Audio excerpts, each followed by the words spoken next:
Bonjour à tous, aujourd'hui dans cette vidéo je vais faire le test de la tablette Alcatel One Touch Pixie 7. Bon, je vais commencer par la partie design. Nous avons un écran de 7 pouces. Les dimensions de cet écran c'est 92 mm de longueur et 110 mm de largeur. Pour l'épaisseur nous avons 9,9 mm. Bon, au haut de la tablette nous avons un capteur photo de 0,3 mégapixels. En bas de la tablette nous avons les boutons sont tactiles, ils sont intégrés à l'écran. Ici en bas de la tablette nous avons rien. À gauche de la tablette, nous avons le bouton Power et les boutons Volume. À droite de la tablette, nous avons le tiroir pour l'emplacement de la carte SD et la carte nano SIM. Dans l'arrière de la tablette, nous avons un capteur photo de 0,3 mégapixels. Ici un baffle et ici le logo Alcatel One Touch. Au haut de la tablette, nous avons une prise jack de 3,5 mm et un port micro USB. Ici un capteur infrarouge pour utiliser la tablette comme télécommande. Bon, j'ai terminé avec la partie design. Maintenant je vais passer à la fiche technique de cette tablette. Nous avons un processeur MediaTek 8117 avec 2 cœurs cadencés 1,2 GHz. Bon, la version d'Android de cette tablette c'est 4.4.2 KitKat. Je vais vous montrer ça dans les paramètres. Voilà.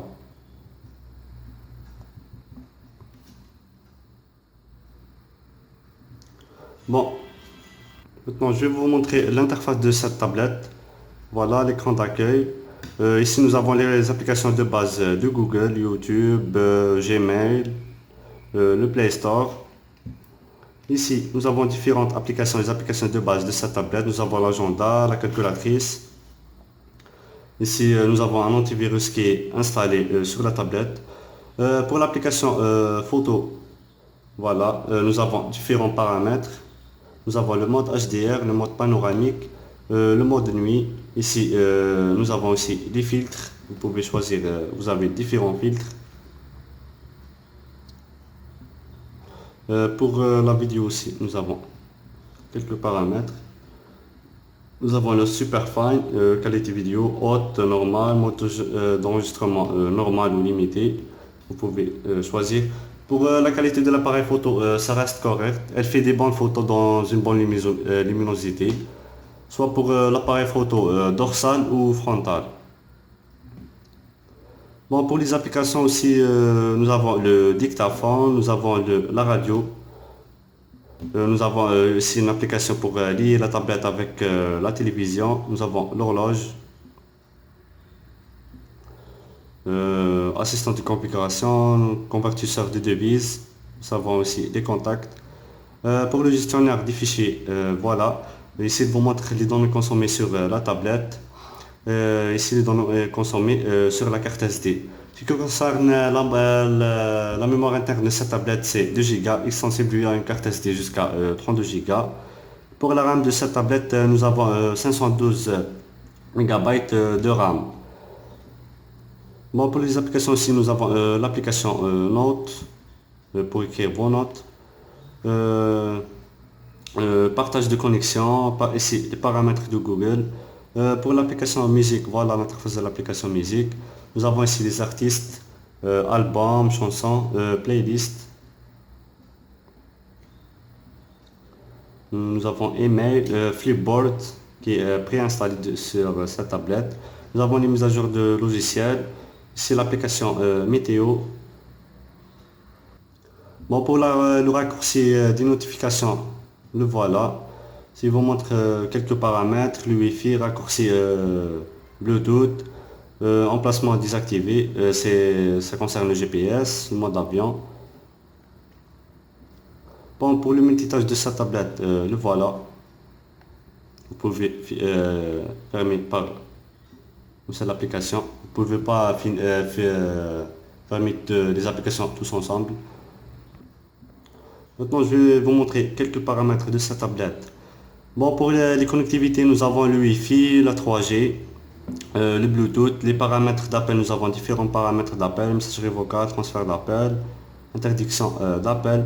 La consommation des données, il vous montre les données consommées soit en 3G soit en Wi-Fi. Ici pour les gestes tactiles, nous avons le paume et toucher. Quand vous mettez la paume de votre main sur l'écran, ça met en pause soit la musique ou les vidéos. Ici pour le son, nous avons le son des multimédia ou le son des systèmes. Vous avez différents modes aussi, le mode silencieux, mode reaper. Pour l'affichage, vous avez différents fonds d'écran. Vous avez les fonds d'écran de verrouillage. C'est des fonds d'écran simples. Ici, les fonds d'écran animés. Voilà, quelques exemples. Bon, pour les paramètres du verrouillage, vous avez beaucoup différents types. Vous avez soit par glissé, configuration, code PIN, mot de passe ou par un schéma. Bon, pour le stockage de cette tablette, c'est 2 Go. Par exemple, c'est vu en carte SD, 32 Go. Pour la batterie de cette tablette, c'est 2840 mAh. Ça vous garantit une autonomie de 4 heures. Ça reste correct. Vous avez le GPS, la sécurité, l'angle-saisie, ici sauvegarde et restauration. Vous avez l'adaptateur, accessibilité et l'impression, vous pouvez la connecter avec une imprimante. Bon, pour la conclusion de cette vidéo, je vais parler des points forts de cette tablette. Nous avons le poids de 285 grammes. Ça reste léger pour une bonne prise de main.